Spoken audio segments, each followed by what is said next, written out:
Os pilares da doutrina espírita são a existência de Deus, a reencarnação ou as várias existências, as variedades de mundos habitados, intercomunicação entre os dois planos da vida e o código de moral do Evangelho do Cristo.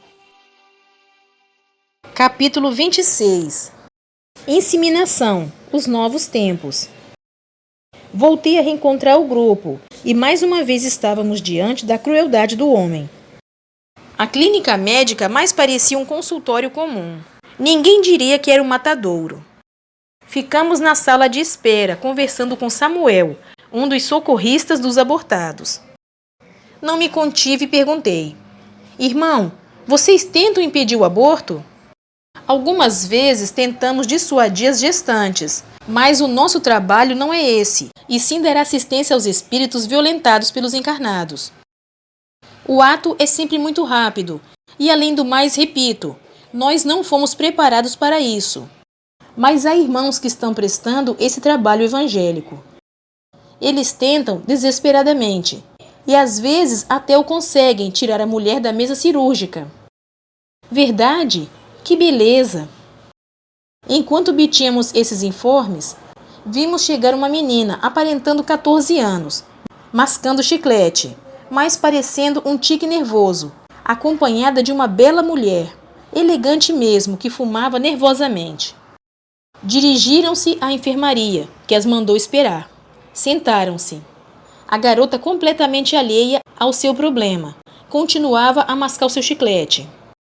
Alguns espíritos socorristas aproximaram-se para conversar com as duas. A mãe olhou a filha dizendo: Está com medo? A resposta veio somente por um sinal com a mão, mais ou menos. O grupo doutrinava as duas. De repente a garota deu um pulo na cadeira. Sabe, estou frita de medo, vou me mandar. Quê? E a mãe a puxou pela blusa. Está louca! Como pretende ter um filho quando não sabe nem quem é o pai? Primeiro você vai a se formar. A garota não retrucou. Continuou a mascar o chiclete, desejando ir embora. A enfermeira ajudou a mãe, segurando Andréia, que mesmo intuída pela equipe de socorro, não mais quis o filho. Entrei em pânico. Tentei com a mãe, o médico, a menina, a enfermeira, por todos os meios, evitar o aborto, quando Zeus me segurou o braço dizendo: Luiz, acalme-se. A liberdade é um dom de Deus. O homem não tem direito de obrigar a quem quer que seja a ser bom. Meu Deus, mas essa menina vai comprometer-se, estragar sua saúde. Irmão Luiz Sérgio, ela está com um clínico. Clínico? Para mim ele é um carniceiro. Ele esboçou um sorriso. E nós, orando, testemunhávamos mais um assassinato frio e cruel. Tudo acontecia normalmente, até notarmos que algo estava errado. Os nossos médicos correram a ajudar Andréia, que em minutos respirava com dificuldade, e por mais que o aborteiro fizesse, ela foi separando-se do corpo físico. O auxílio ao feto de 3 meses, entretanto, continuou, mas sua mãe, na flor da idade, voltava ao mundo espiritual de maneira trágica. Andréia ainda lutava para não abandonar seu corpo físico, mas este, pouco a pouco, ia perdendo força. Ela sofrerá uma parada cardíaca. Apesar dos esforços do médico para reanimá-la, Andréia viu-se desligada e ligada ao mesmo tempo. Por que aqui não permanece de plantão uma equipe do desencarne? Perguntei. Porque a espiritualidade não pode prever que desencarnem todas as mulheres que aqui vêm para abortar. Existem equipes para socorrer o feto. E Andréia? Por que está ligada ao corpo físico? Ela é suicida? Não é suicida. Ela sofreu um assassinato. Só isso. E nesses minutos só nos resta aguardar. Mal acabei de falar. Deu entrada a equipe de socorro para prestar assistência ao bebê e à mãe. Mesmo assim, demorou um pouco o desligamento de Andréia. O médico tentou dar explicações à mãe, mas esta ficou furiosa, desejando processá-lo. Nós fomos saindo devagar, pois não tínhamos mais o que fazer ali. Afastamo-nos, levando na lembrança a destruição de um ser. Triste, Sérgio? Indagou-me Misael, ao ver meu ar desolado. Respondi, arrasado. Será que o carniceiro vai ser preso? Creio que não. Esta clínica está muito bem protegida pelas aparências sociais. E a mãe de Andréia? Não vai dar parte do médico? Não, porque ela está muito comprometida. E depois Andréia, para todos os efeitos, preparou-se para ser submetida a uma operação nessa clínica. Ninguém entra nela para abortar. Uns vêm retirar pólipos, tumores, miomas, útero, ovários, enfim. Ninguém vem para matar filhos. Chique, hein? Muito chique. Queria só ver a cara desses sabidos quando forem enfrentar a consciência maior. Ninguém fica eternamente no corpo físico. Coitados. Tem razão, Luiz. Infelizes daqueles que abusam do livre-arbítrio. Mas até lá eles continuarão aprontando e levando a dor a muitos corações. Luiz, com André estavam 2 espíritos. Eram gêmeos. O quê? Então o médico matou 3 sonhos. Sim, embaraçou o caminho dessas almas até Deus. Coitado, vai virar gelatina. Quem pratica o aborto visa apenas o enriquecimento e, apegado ao ouro, não vê o tempo passar. A cada segundo que deixamos de embelezar o espírito, ele sofre a deformação. E coitado daquele que não armazenar amor no seu celeiro. Andréia foi levada ao mundo espiritual, junto a um de seus filhos que relutava em sair do seu ventre. O fato me intrigou e perguntei a Zeus: como fica o caso do feto alojado no perispírito de Andréia? Vai ser retirado à força? Não.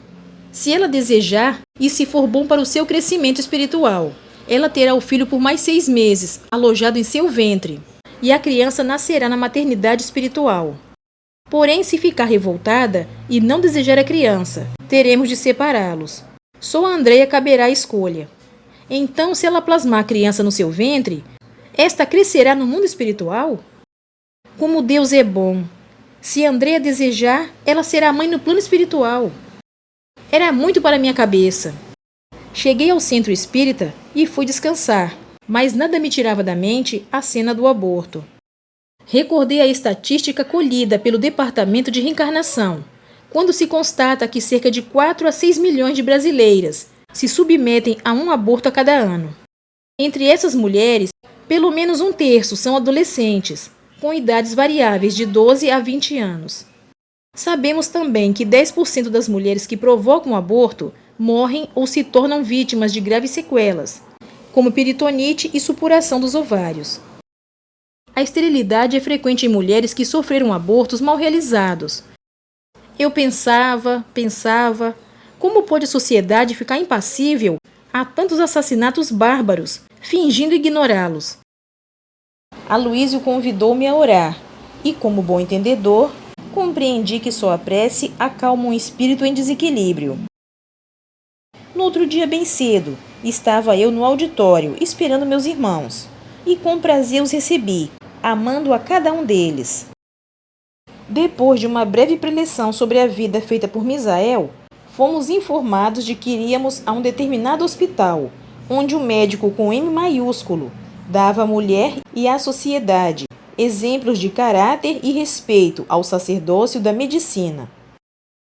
Enquanto alguns homens covardemente matam sem piedade, outros lutam pela vida. À nossa frente surgiu um belo hospital, belo no sentido das vibrações de amor e respeito que o circundavam. Sim, meus irmãos, ali uma equipe de alguns médicos cooperava para a vinda de espíritos para o plano físico.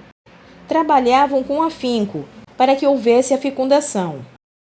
O hospital era modesto, mas possuía moderníssimos aparelhos que pareciam ter vindo da espiritualidade maior. Acompanhamos a consulta de Sabrina, entrevista, pedidos de exames, enfim, várias etapas. Iniciado o tratamento, percebemos que a ovulação da nossa irmã foi estimulada com doses hormonais. Pelos exames, fica-se ciente com precisão do momento em que o óvulo fica maduro. Aí o médico faz a devida colheita através da vagina, com auxílio de ultrassonografia. Após a retirada dos óvulos, eles permanecem cerca de 6 horas numa estufa. Depois de coletado o sêmen, dá-se a inseminação numa pequena cuba. Foi o que aconteceu com Sabrina. Assistimos à fertilização.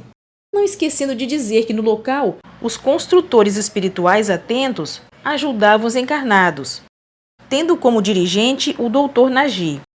Esses construtores efetuaram a escolha do espermatozoide, e este, ajudado pelos técnicos, recebia impulso extra, através da força magnética de todos os construtores. Olhares fixos no espermatozoide. Eles o iluminavam com tamanha força mental, que quase não percebemos o momento do encontro. Tal a rapidez com que tudo acontecia. O óvulo, iluminado por uma força superior, estava à espera do veloz viajante, o espermatozoide. Foi feita então a união dos gametas masculino e feminino, formando agora uma só vida. Nagy me parecia um artista, tocando com suas mãos dadivosas aquele facho de luz, como se desse ao ovo os últimos retoques.